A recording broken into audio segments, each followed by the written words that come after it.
La incorporació dels nous títols ja és una realitat i es preveu que la integració del sistema continuï ampliant els avantatges pels usuaris. L'objectiu és oferir un transport públic més atractiu, assequible i connectat amb la resta del territori. La integració de l'ATM de Girona és una molt bona notícia per Lloret de Mar.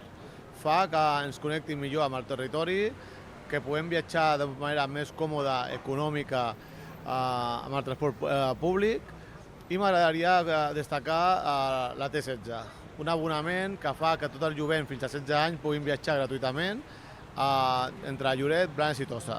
Això és una manera d'ajudar les famílies econòmicament i fomentar el bon ús del transport públic entre els més joves. Viatjar amb autobús des de Lloret és ara més fàcil i més econòmic. La integració del municipi al sistema tarifari de l'ATM de Girona incorpora nous abonaments i avantatges pels usuaris, entre els quals destaca la T16, que permet als joves viatjar gratuïtament fins als 16 anys.